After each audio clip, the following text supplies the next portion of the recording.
साधना TV.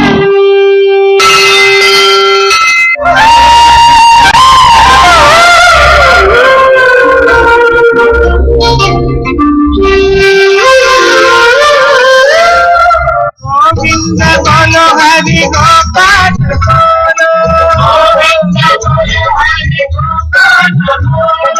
Radha Raman Hari Shyam. आरती श्री बा और श्याम तेरी आरती कन्हैया तेरी आरती, ये सारा संसार करेगा हाथ जोड़ के। तेरी आरती कन्हैया तेरी आरती, सारा संसार करेगा हाथ जोड़ के। तेरी आरती कन्हैया तेरी आरती, सारा संसार करेगा हाथ जोड़ के। सिर पर सोनाम कुत बिराजे, सिर पर सोनाम कुत बिराजे। गल गल जल्दी बाला साजे, गल जल्दी बाला साजे। और फूलने के हार, और फूलने के हार करेगा पर जोड़ के। श्यामा तेरी आरती कन्हैया तेरी आरती, सारा संसार करेगा हाथ जोड़ के। ब्रह्मा दिखते यशगा में, ब्रह्मा दिखते यशगा में। हरि नारद सारथी शीश नवा में, नारद सारद शीश नवावे। कर जय जय जयकार, तारी करेगा हर जोड़ के। श्यामा तेरी आरती कन्हैया तेरी आरती, सारा संसार करेगा हाथ जोड़ के। मैं हूँ दीन दुखिया भारी, मैं हूँ दीन दिया भारी। अरे आया हूँ प्रभु शरण तुम्हारी, आया हूँ प्रभु शरण तुम्हारी। रखियो लाज हमार, रखियो लाज हमार करेगा हाथ जोड़ के। श्यामा तेरी आरती कन्हैया तेरी आरती, सारा संसार करेगा हाथ जोड़ के। अपने चरण की भक्ति दीजे, अपने शरण की भक्ति दीजे। अपनी शरण में हमें ले लीजिए, अपनी शरण में हमें ले लीजिए। करो भव सागर पार, भव सागर पार करेगा कर जोड़ के। श्यामा तेरी आरती कन्हैया तेरी आरती, सारा संसार करेगा हाथ जोड़ के। प्रेम सहित जो आरती गावे, प्रेम सहित जो आरती गावे। राधा माधव के पद पावे, राधा माधव के पद पावे। हरि पाड़े सुयस अपार, पार करेगा कर जोड़ के। श्यामा तेरी आरती कन्हैया तेरी आरती, सारा संसार करेगा हाथ जोड़ के। तेरी आरती कन्हैया तेरी आरती, सारा संसार करेगा हाथ जोड़ के, करेगा हाथ जोड़, करेगा हाथ जोड़, करेगा हाथ जोड़ के। कर्पूर गौरम करुणावतारम संसार सारम भुजगेन्द्रहारम सदा वसंतम हृदयारविंदे भवम भवामी सहितम नमामि। मंगलम भगवान विष्णु मंगलम गरुड़ध्वज मंगलम पुंडरीकाक्षाय मंगलाय स्तनोहरि। सर्व मंगल मांगल्ये शिवे सर्वार्थ साधिके शरण्ये त्र्यंबके गौरी नारायणी नमोस्तुते, नारायणी नमोस्तुते, नारायणी नमोस्तुते। ओम शांति शांति शांति। बोलिए क्रांतिकारी युग प्रवर्तक राष्ट्रीय संत स्वामी श्री इंद्रदेव जी महाराज की जय हो, राधा रानी की जय हो, बाल कृष्ण भगवान की जय हो, श्रीमद् भागवत महापुराण की जय हो। जय जय श्री राधे श्याम। सभी अपने स्थान पर बैठ जाइए, सभी बैठ जाइए। मंच पर से सभी यजमान जो आए हैं उन्हें विनती है कि कृपया जल्द से जल्द मंच खाली करिएगा। अब यहां पर गुरु जी का सम्मान स्वागत करने के लिए पधार रहे हैं हरीश कुमार यादव, हेमंत निषाद, महेश विश्वकर्मा, कीर्तनकार चंद्रहासी भक्त, लेखराम मोहिनी देवागन झलमला, ऋषवानंद साहू टेकापार, मेघनाथ तारम टेकापार, पवन कुमार यादव टेकापार, अर्जुन सिंह साहू लाटाबोर, खम्मन लाल साहू टेकापार, रमेश कुमार उइके टेकापार एवं कुमारी नेहा साहू नागा डबरी। बोलिए परम पूज्य संत श्री महेश्वरानंद सरस्वती जी महाराज की जय, राधा रानी की जय। बेनीराम प्रजापत नेवारी कला, कृपया मंच से विनंती है, निवेदन है, मंच खाली करें। कुछ भक्तों के नाम आए हैं गौदान हेतु, तो देता हूं। हेमराज भट्ट राजस्थान ऑनलाइन 1151 रुपए प्राप्त हुए हैं, बहुत बहुत साधुवाद। जामवंत देशमुख उनकी ओर से 511 रुपए, गुप्तदान में 1001 रुपए आए हैं। महिला सरस्वती सहायता समूह टेका पर 1100 रुपए प्राप्त हुए हैं, सभी का बहुत बहुत साधुवाद। एक बार जोरदार तालियों से इनका सम्मान एवं साधुवाद।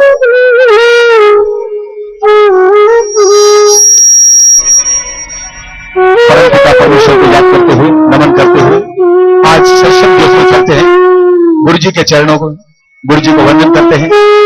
और पुनश्च मैं आपको एक बार याद दिलाना चाहूंगा कि उज्जैन में सिंहस्थ महाकुंभ है, जिसमें आप सभी आमंत्रित हैं, जो 22 अप्रैल से 22 मई तक होने वाला है 2016 में। वहां पर 1 मई से 20 मई तक गुरु जी का गुरु प्रवचन वहां पर है, तथा वहां पर आप अन्नदान में सहयोग हेतु संपर्क कर सकते हैं और यजमान भी बन सकते हैं। जहां पर सभी देवी देवता ऋषि मुनि नदियां पधारती है, ऐसे कुंभ मेले में आप सभी पधारिएगा और सहयोग हेतु आश्रम से संपर्क कीजिएगा। उसी के साथ हरिद्वार में भी तारीख 1 जून से 7 जून तक हरिद्वार में गंगा घाट के तट पर, वहां पर भी भागवत कथा का 108 पोथी पुराण वाचन होगा।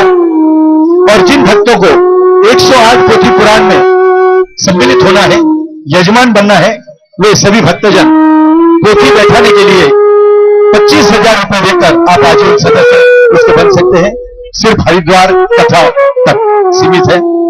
उसी के साथ 15,000 रुपए देकर आप श्रवण हेतु पोथी के लिए बैठा सकते हैं। और इनके साथ आपका 2 यजमानों का पूरा रहने का और भोजन और खान पान की व्यवस्था वहां पर आश्रम की ओर से की जाएगी। तो जिन भक्तों को यजमान बनना है, पोथी बैठाना है, श्रवण करना है, वे सभी हमारे कार्यालय से संपर्क कर सकते हैं। संपर्क सूत्र है 08805 960202। दूसरा नंबर है 08805 970202। कृपया सभी हमारी मालूमात हेतु SMS एक मिस कॉल कीजिएगा 02262116606। और कल का कथा का समय है 10 बजे। इसी प्रकार चलते हैं श्री गुरु जी के चरणों में षष्ठम दिवस की ओर। जय श्री राधे राधे। एक बार जयकारा बोलिए परम पूज्य संत श्री इंद्रदेवेश्वरानंद सरस्वती जी महाराज की जय। जय श्री राधे राधे। ओम ओम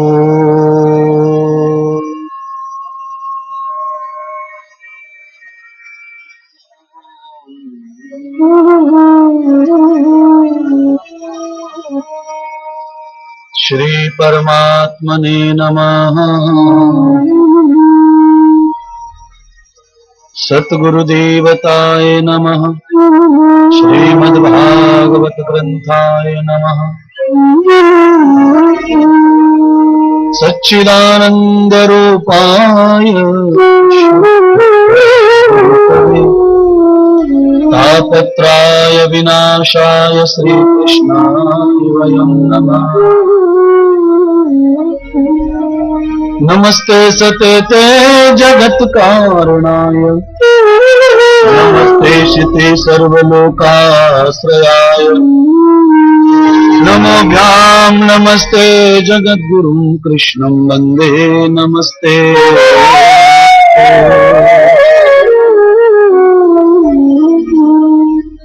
सभी लोग बड़ी शांति से बैठे भगवान को प्रणाम बंधन करें। ऋषि मुनि योगी जन सारे तुमसे ही वर पाते हैं।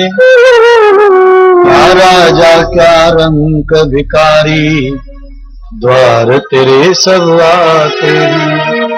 परम कृपालु परम दयालु जीवन के आधारा हो। नमस्कार भगवान तुम्हें भक्तों का बारंबार हो। नमस्कार भगवान तुम्हें भक्तों का बारंबार हो। नमस्कार भगवान तुम्हें भक्तों का बारंबार हो। हे श्रद्धालु की भेंट हमारी श्रद्धालु की भेंट हमारी चरणों में स्वीकार हो। चरणों में स्वीकार हो। नमस्कार भगवान तुम्हें भक्तों का बारंबार हो।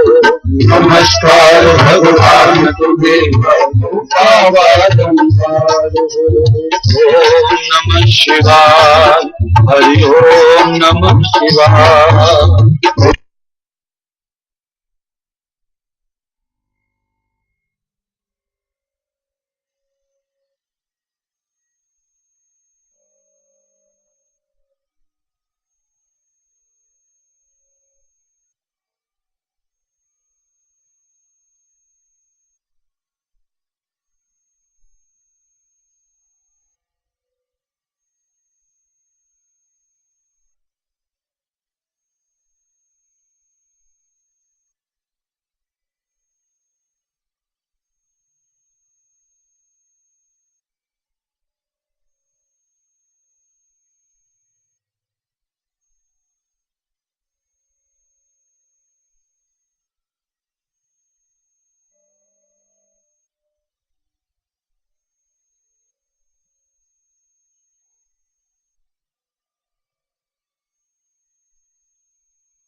और हजारों लोगों ने उसे सुना है।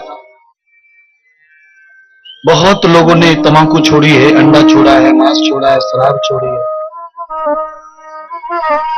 सत्संग का सबसे बड़ा यही फल है हमारे लिए कि आपने व्यसन और दुर्जन भोजन का त्याग किया।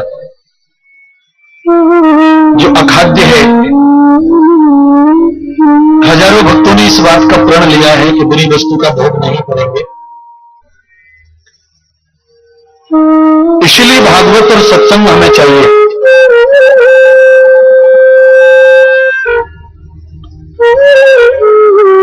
हमारे महापुरुष खान पान पर बहुत कम ध्यान देते हैं, प्रवचन उपदेश करते हैं, कथाएं सुनाते हैं, पर महापुरुषों को लगता है कि भाई लोग सभी चीजें छोड़ नहीं सकते और त्याग करके छुड़वा कर जोड़ना, हमसे कोई जुड़े न जुड़े पर अपने जीवन से अवश्य जुड़ें। और अपने जीवन से जो व्यक्ति जुड़ता है वो व्यसन मुक्त होता है, बुराइयां छोड़ता है, आहार अच्छा करता है, व्यवहार अच्छा करता है, तो ही वो अपने जीवन से जुड़ा है। जिन्हें अपने जीवन की फिक्र है, चिंता है, वो कभी असत्य भोजन व्यसन कभी नहीं करते। और जो जीवन को नरक बनाना चाहते हैं वो इसी प्रकार के पदार्थों का भोग्य करते हैं जो हमारे शरीर के लिए हानिकारक है, हमारे धन के लिए हानिकारक है, हमारे समाज के धर्म के लिए हानिकारक है और हमारी पहचान के लिए हानिकारक है। 4 पुरुषार्थ मुझे कल बताने थे पर रह गए, आज बता देता हूं। धर्म अर्थ काम मोक्षाणाम सिद्धिर सिद्धि भवेद्यम।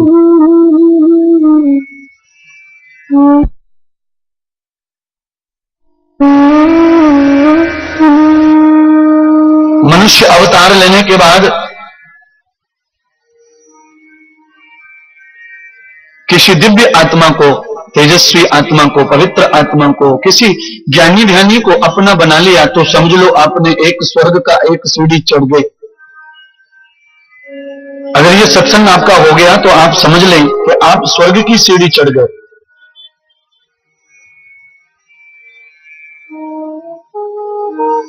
स्वर्ग अपवर्ग सुख, जो सुख स्वर्ग में नहीं है वो सुख संत महंतों के, सदगुरुओं के चरणों में है, हास विहास स्पर्श दर्शन में है।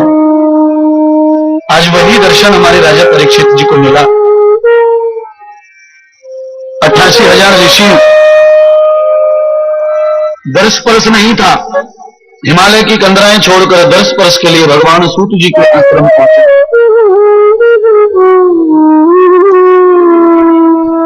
सारी चीजें बहुत ही सरल है संसार में उपलब्ध।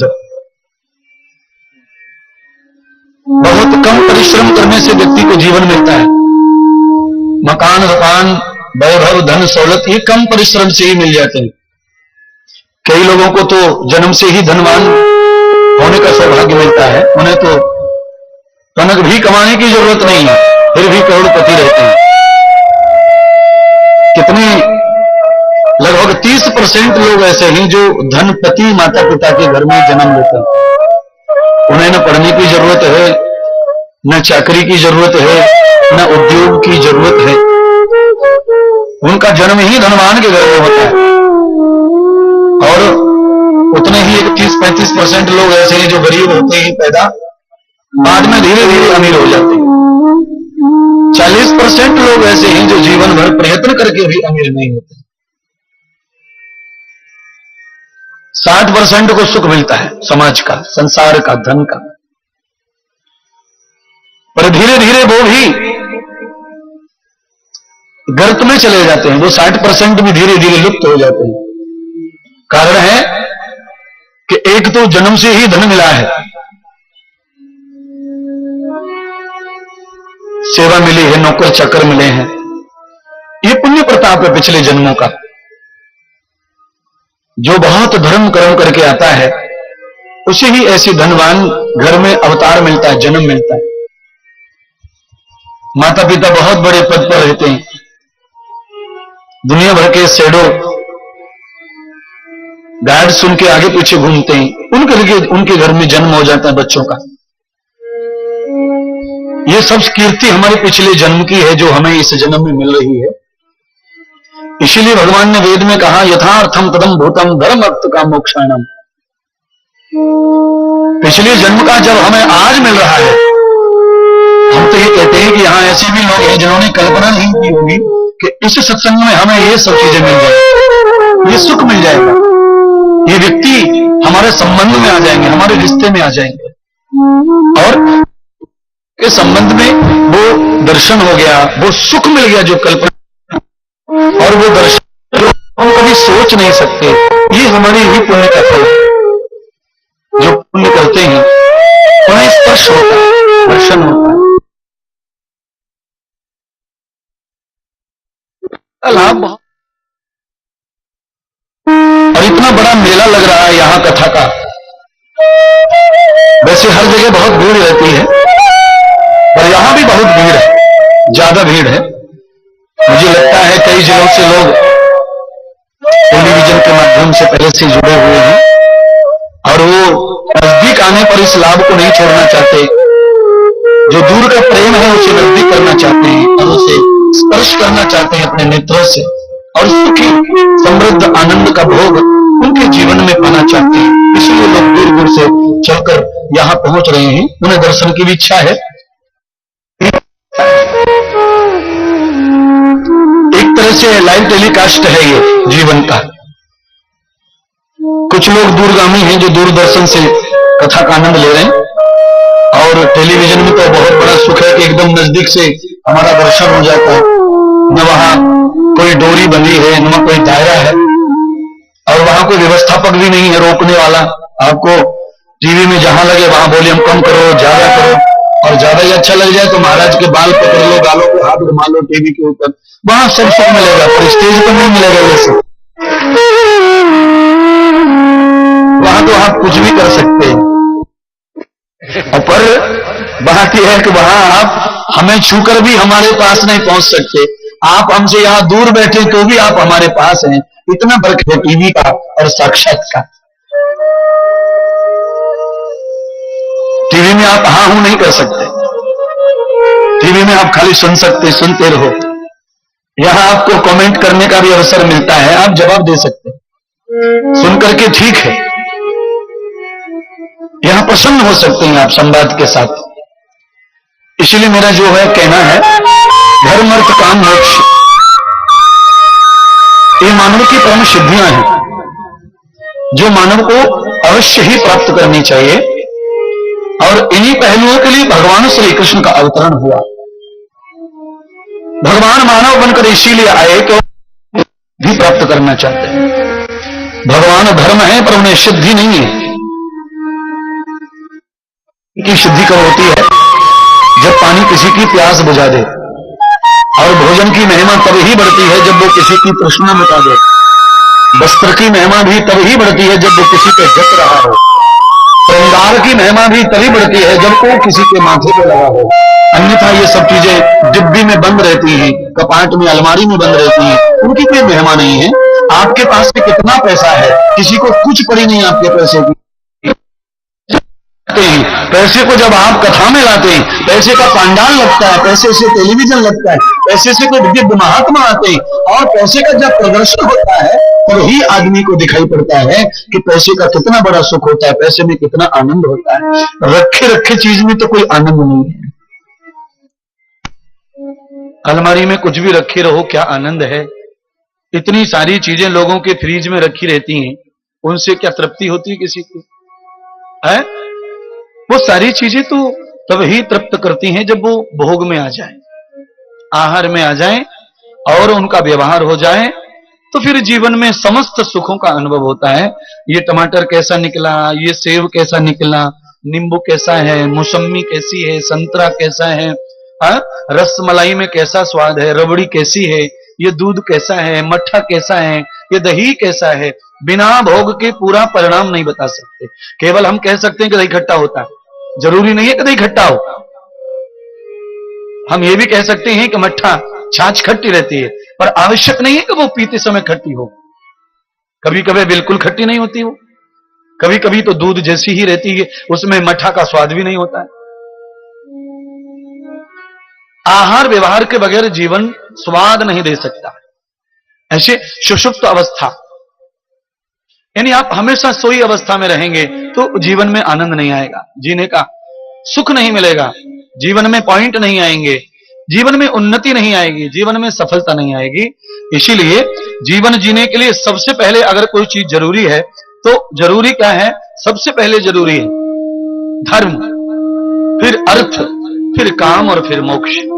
ये 4 सीढ़ियां हैं और इन 4 सीढ़ियों के लिए भगवान गीता में 4 प्रकार की भक्ति का ज्ञान देते हैं। एक कर्मयोग भक्ति का ज्ञान देते हैं, एक भक्ति योग है, एक वैराग्य योग है और एक प्रेम अनुराग योग।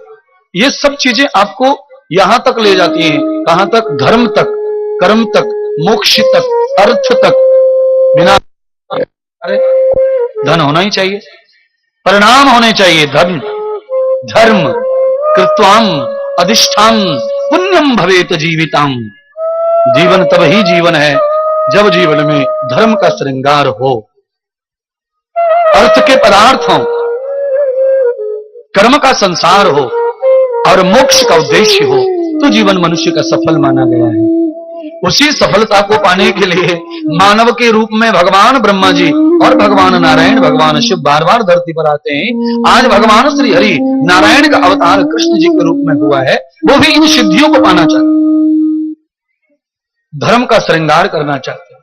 इसीलिए गीता में कहा, धर्म संस्थापना अर्थाय संभवामि युगे युगे। धर्म की स्थापना हो जाएगी तो ही मेरा श्रृंगार होगा। और सच बात कही, कुंवारी लड़की को लिपस्टिक लगाना शोभा नहीं देती। जिस लड़की की मांग नहीं भरी है किसी ने, अगर वो लिपस्टिक लगाकर, बिंदिया लगाकर, कजरा लगाकर के बाजार में घूम रही है तो ये अधर्म है, ये धर्म नहीं है। अधिष्ठम धर्म श्रृंगारम।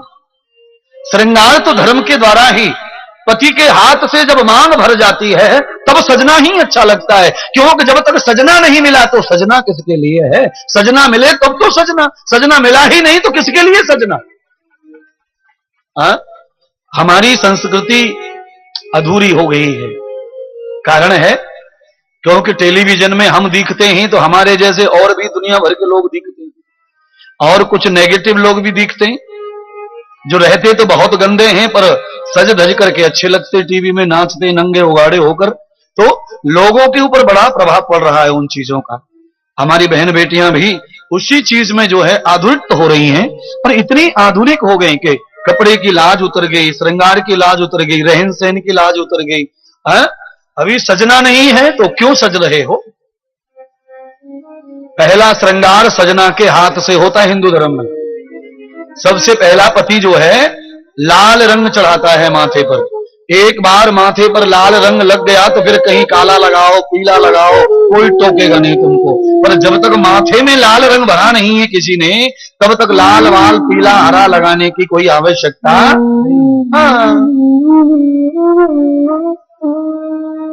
पर कोई रोक टोक नहीं है समाज में। कारण क्या है?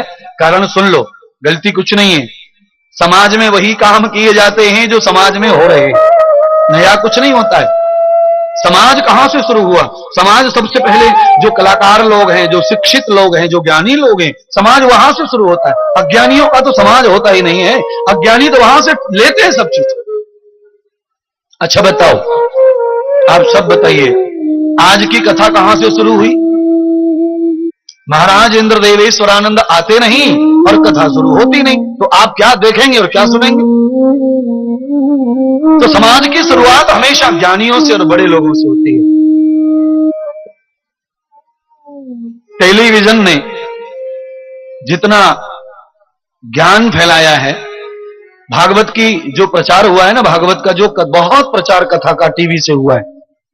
नहीं तो लोग प्रवचन को, भागवत को बहुत नहीं मानते जानते थे, पर टीवी के माध्यम से भागवत का बड़ा प्रचार हुआ।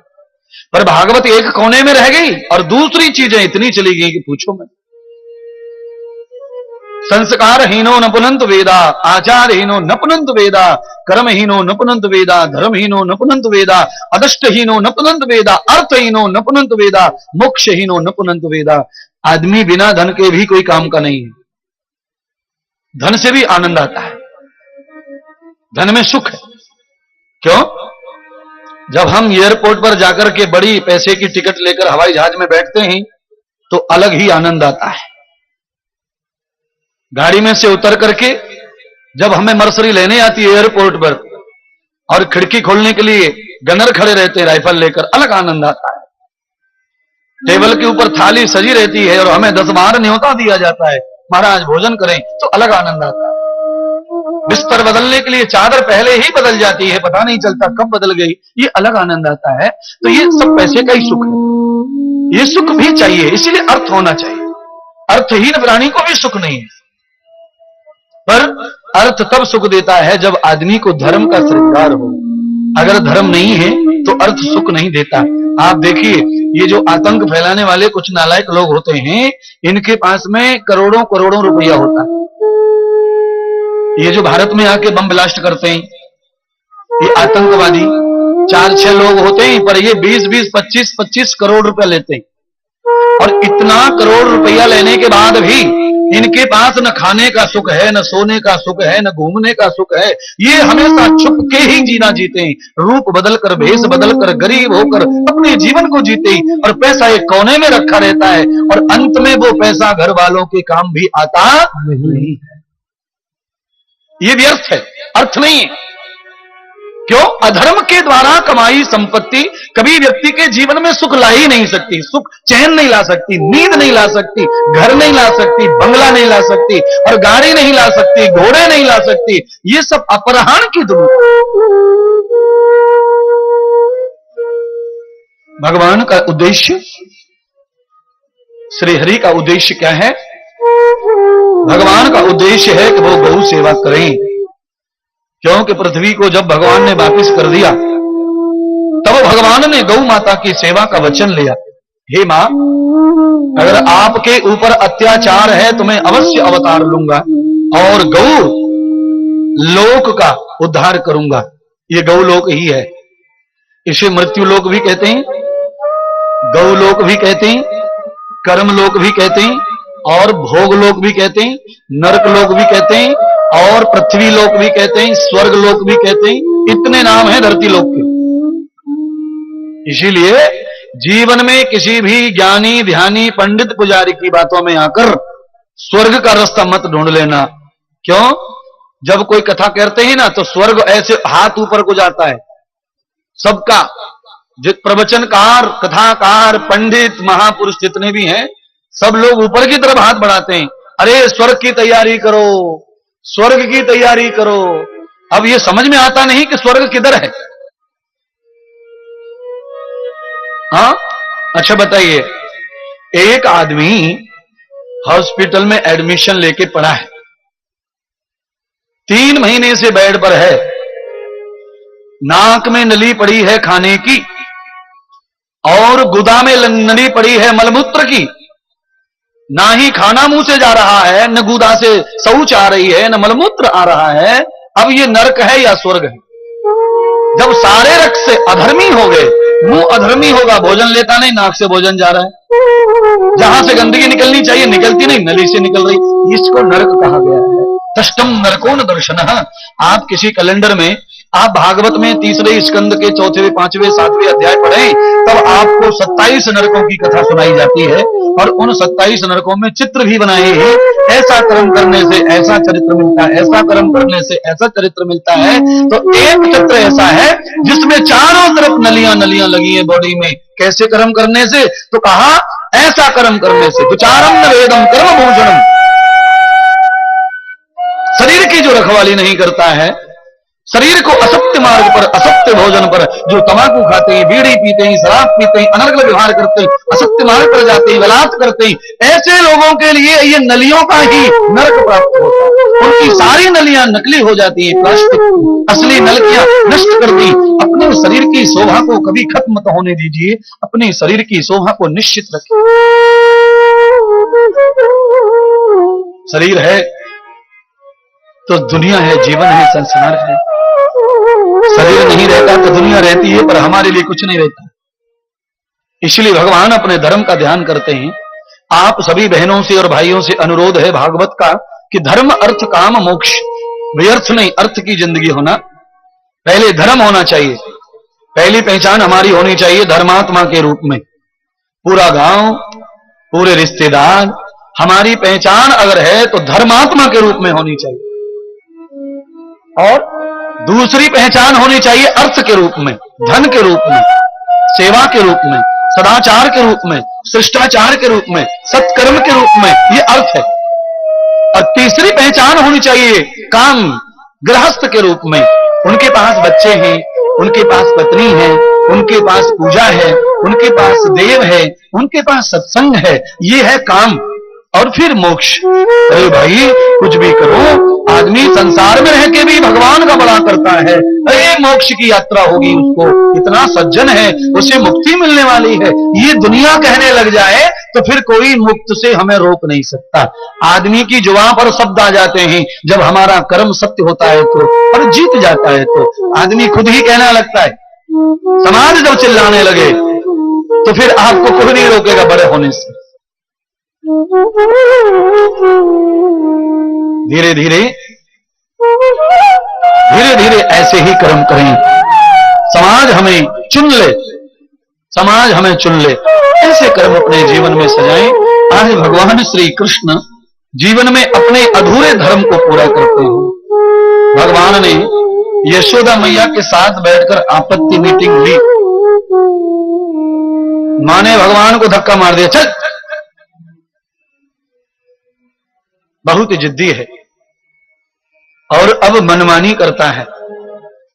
ज्यादा प्रेम की वजह से तू आतुरत हो गया है, तेरी बड़ी शिकायतें आ रही हैं। कहां कहां शिकायतें। एक गोपी ने यहां तक शिकायत कर दी भगवान की कि वो मेरे पल्लू को खींच के भाग गया है। और ये शिकायत जो है बहुत ही बुरी है। कोई हमें पल्लू में छुपा ले वो हमारा भाग्य है, पर हम किसी के पल्लू को खींचें ये दुर्भाग्य है। पल्लू खींचने का काम दुशासन करता है। जो प्राणी दुसाहस वाला है वही दुशासन है। और मैं कहता हूं ये पुरुषों में ये आदत होनी ही नहीं चाहिए कि हम दुसाहस करें, हम बुरा साहस करें, किसी के पदरे को खींचे। तो एक गोपी ने कहा कि मेरे पल्लू को खींच के भाग गया है, तो ये अच्छा शिष्टाचार तो नहीं है। यशोदा मैया ने भगवान को डंडे से खबर ली। भगवान होगा अपने लिए, मेरे लिए तो बेटा है, और बेटा मेरा होकर ऐसे काम करेगा तो मैं नहीं मानूंगी।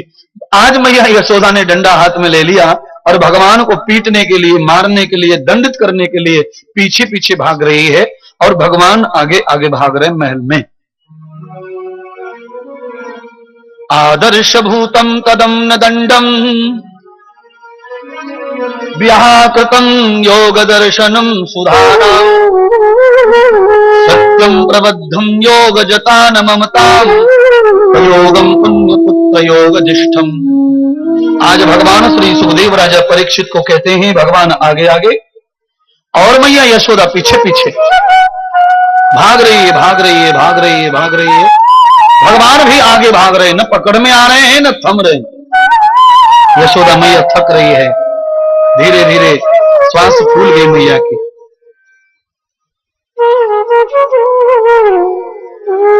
मैया पराजित हो गई, थक गई, बैठ गई। और बैठ गई तो कह रही भगवान से, हे लाला तेरी मां हार गई है, अब तू खड़ा होकर मेरे हाथ में आ जा। ये असली भक्ति का प्रेम है। भक्त भक्ति त्याग वैराग्य दुख सहन कर करके थक जाए तब ही भगवान हाथ आता है, ऐसा भागवत निश्चय कर रही है। सुख में मौज मस्ती में भगवान कभी नहीं मिलेगा। अंतम न वेदिताम संबंध अंतः, दुखों का अंत हो जाए, चिंताओं का अंत हो जाए और सीमा खत्म हो जाए दुखों की, क्लेशों की, इंतजार की। दौड़ते दौड़ते हार गए, थक गए और मन ये कहे कि अब तो हम मरेंगे तो भी भगवान मिलने वाला नहीं है, तो उस अवस्था में भगवान सामने खड़ा रहता है। कई लोगों को भगवान कैसे चाहिए? बढ़िया खाना हो, बढ़िया सोना हो, बढ़िया मौज मस्ती हो, सब कुकर्म हो, सब दुष्टाचार हो और भगवान भी हो। ऐसे तो नहीं मिलेगा, ऐसे मिलने वाला नहीं है। क्योंकि आप अच्छी तरह जानते हैं, जिस पात्र में दही और मट्ठा रहता है उस पात्र में बिना धोए दूध डाल दिया तो दूध दूध रहने वाला नहीं। तो भगवान ऐसे मट्ठा नहीं मिलेगा। भगवान को पाना है तो पात्र को धोना पड़ेगा, मट्ठा से अलग करना पड़ेगा। विरक्त, उसमें सुगंध भी नहीं रहनी चाहिए मट्ठा की, दही दूध की। आदृश्यम, दूध के पात्र में दूध की भी गंध रहती है तो भी दूध खराब हो जाता है। विरक्त कहा, विरक्त हो जाना चाहिए सब। यशोदा मैया का हृदय विरक्त नहीं था, वो तो पुत्र कामना से भरा हुआ था, पुत्र तृष्णा से। हृदय विरक्त नहीं था मैया का। मैया के हृदय में अहंकार था और लोभ भी था। अहंकार हुआ, लोभ हुआ, मोह हुआ, क्रोध हुआ, ये सारी चीजें भगवान से आदमी को दूर रखती हैं। और यशोदा मैया के हृदय में ये चीजें थी। अज्ञान कहते हैं इसको। जहां अज्ञान पैदा होता है वहां मोह भी पैदा होता है, फिर लोभ भी पैदा होता है, और फिर वहां अहंकार भी पैदा होता है, फिर वहां ईर्ष्या भी पैदा होती है, फिर वहां क्लेश भी पैदा होता है, फिर वहां ऊंच नीच ये वो सब लेकिन परंतु पैदा हो जाता है। ये सब अज्ञान की वजह से। अंधेरे में चोर घुसते हैं, जहां प्रकाश अच्छा है चोर वहां नहीं आता है। चोर हमेशा पीछे से क्यों आता है घरों में, आगे से क्यों नहीं घुसते चोर? क्योंकि ज्यादातर मकानों में आगे लाइट जलती है, मकान के पीछे के भाग में लाइट होती नहीं है। चोर वहीं से एंट्री करते हैं, यात्रा करते हैं, प्रवेश करते हैं। ऐसे ही काम, क्रोध, लोभ, मोह, मत्सर ये भी चोर हैं जो शरीर रूपी नगरी में प्रवेश करते हैं और धर्म के धन को चुरा के ले जाते हैं और सब खाली हो जाता है हमारा जीवन। हमारे शरीर में अमृत संपत्ति है। बुद्धि कहां रहती है? बुद्धि शरीर में। ज्ञान कहां रहता है? शरीर में। विवेक कहां रहता है? शरीर में। पुण्यों का फल कहां रहता है? शरीर में। यश और कीर्ति कहां रहते हैं? शरीर में। ऐसी संपत्ति शरीर में रहती है और उसको चुराने वाले चोर कौन है? काम, क्रोध, लोभ, मोह, मत्सर।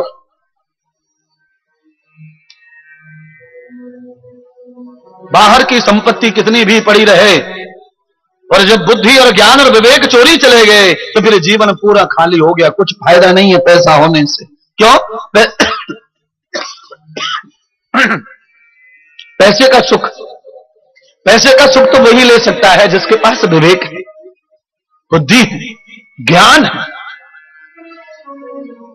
जिनके पास विवेक नहीं है, बुद्धि नहीं है, ज्ञान नहीं है, वो पैसे का सुख कैसे ले? आपके इतने लोग बैठे, इनके किसी के घर तो एक बालक ऐसा होगा जो पागल होगा, जन्म से ही बुद्धि नहीं है। अब जन्म से जैसे बुद्धि नहीं है, उसके सामने सोना डाल दो, रुपयों की गड्ढ दो, उसे कोई फल है, कोई मतलब ही नहीं है उन चीजों से। उसके लिए कोई सुख नहीं देता ये सोना चांदी। क्यों? जिसे अपना जीवन नहीं समझता उसे सोना चांदी भी नहीं समझता। जिसे अपना जीवन नहीं समझता है उसे रुपया पैसे नहीं समझते और उससे वो सुख नहीं ले सकते।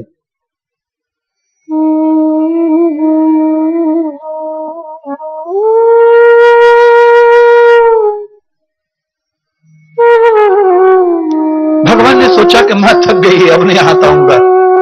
भगवान बैक पीछे लौट कर गए और मैया के हाथों में खुद से ही आ गए, ले मैया मुझे पकड़ लो।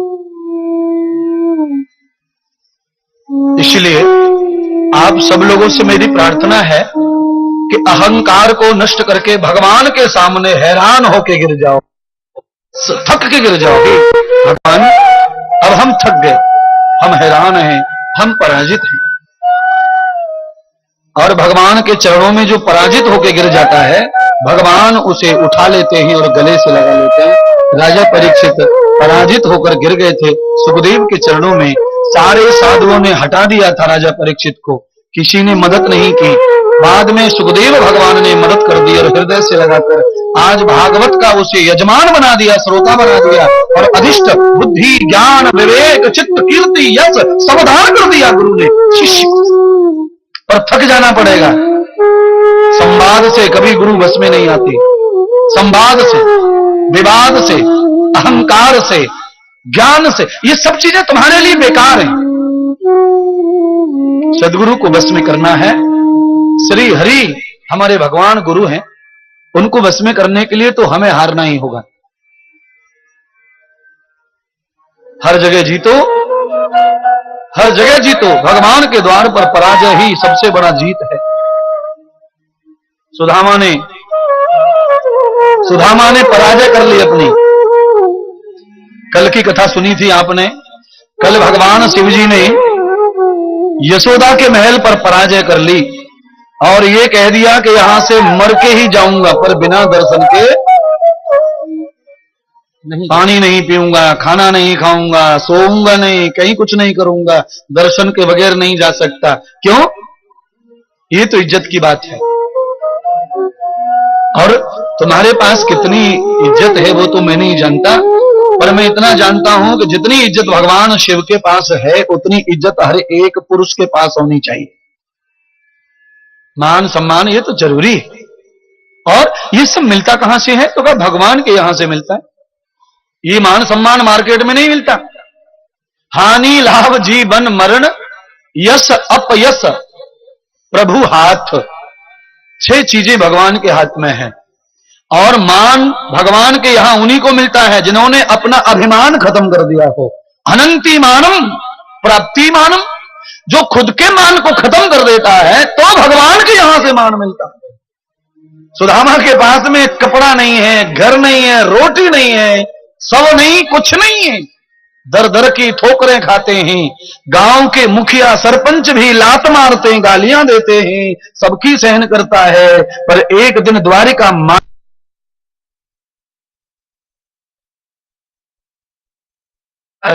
है, भगवान अपना सिंहासन सुदामा को दे देते हैं। क्यों? हारने में ही जीत है, मैंने पहले कह दिया। मामा से जीतो, जीजा से जीतो, पड़ोसियों से जीतो, संसार से जीतो, पर भगवान से हारो।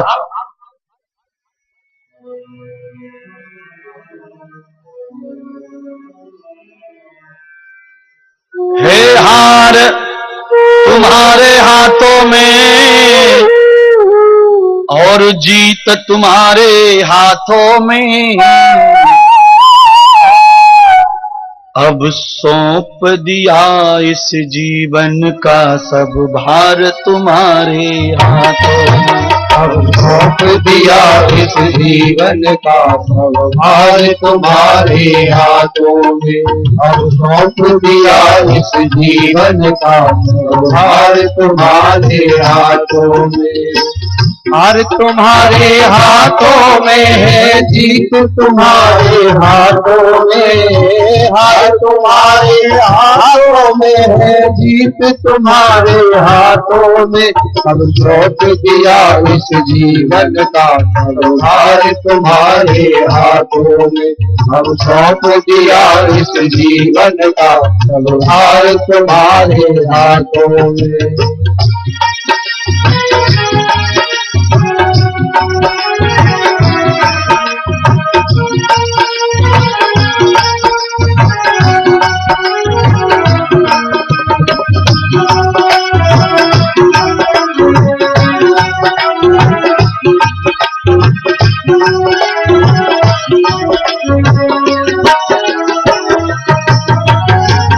देखिए,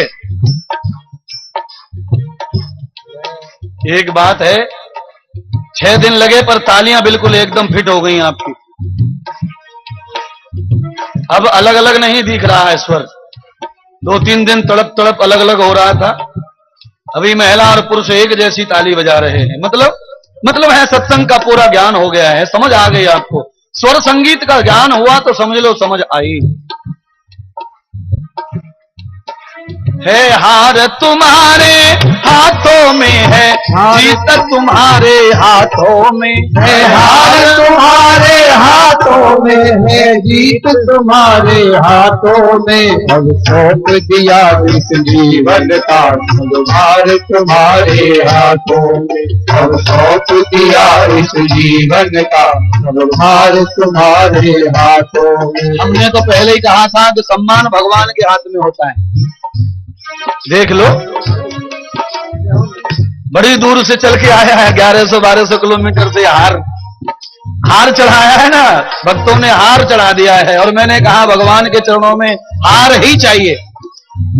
हार तुम्हारे चरणों में है, जीत तुम्हारे चरणों में है। हार तुम्हारे चरणों में है, जीत तुम्हारे चरणों में। अब सौंप दिया इस जीवन का सब भार तुम्हारे चरणों में। अब सौंप दिया इस जीवन का सब भार तुम्हारे हाथों में। अब सौंप दिया इस जीवन का सब भार तुम्हारे हाथों में। प्यारे भाइयों, भगवान में और हम में अंतर क्या है वो भी हम बताते हैं आपको।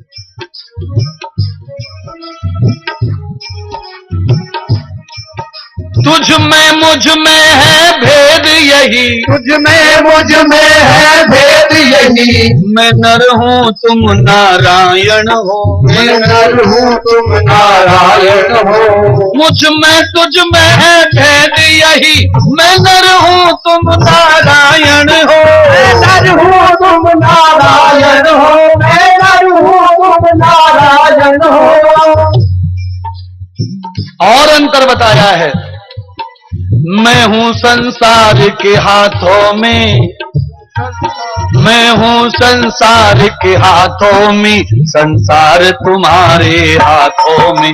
मैं हूँ संसार के हाथों में, संसार तुम्हारे हाथों में। सब सौंप दिया इस जीवन का सब भार तुम्हारे हाथों में। अब सौंप दिया इस जीवन का सब भार तुम्हारे हाथों में। है हार तुम्हारे हाथों में है, जीत तुम्हारे हाथों में है। हार तुम्हारे हाथों में है, जीत तुम्हारे हाथों में। अब सौंप दिया सब जीवन का सब भार तुम्हारे सौंप दिया इस जीवन का सब भार तुम्हारे हाथों में। अब सौंप दिया इस जीवन का सब भार तुम्हारे हाथों में।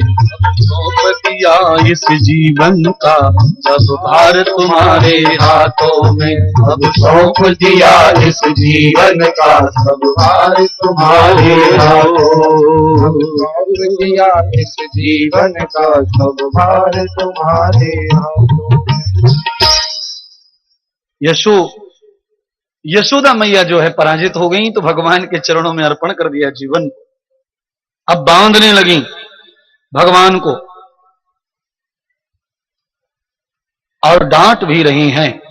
जब से हाथ नहीं आए भगवान तब तक तो घबरा रही थी, और जैसे ही भगवान हाथ में आए तो मैया यशोदा को फिर से भी अभिमान आ गया। और अभिमान इस बात का है कि अब मैं तुझे सुधार दूंगी, तू बहुत बिगड़ गया है, और तूने ना बहुत इज्जत हमारे बाबा की डुबाई है, घर की खानदान की। तू किसी की मटकी फोड़ता है, किसी के बच्चों को रुलाता है, किसी के दूध को गिराता है, और किसी किसी गोपी के श्रृंगार बिगाड़ता है। तू बहुत मूड पर चढ़ गया है, इसलिए आज मैं नहीं छोड़ूंगी। प्रतान नाम श्रियम गुणाह। मनु महाराज कहते हैं मनुस्मृति में, अपने बच्चे को डांटते रहना ही माता पिता का सबसे बढ़िया प्यार है। अगर बालक को गलती करने पर नहीं डांटा तो ये माता पिता दुश्मन है बालक के। एन पाठो ने बालका, याद रखें, माता पिता गुरु बैरी, बैरी के समान होते हैं वो माता पिता गुरु जो अपने बच्चे को डांटते नहीं हैं, डराते नहीं हैं, धमकाते नहीं हैं, जो केवल प्यार में लालच में छाती से लगाए रहते हैं। आप देखिए, छाती से लगाने का काम बंदर करता अपने बच्चे को, इसलिए बंदर का बच्चा कभी अच्छा नहीं बनता।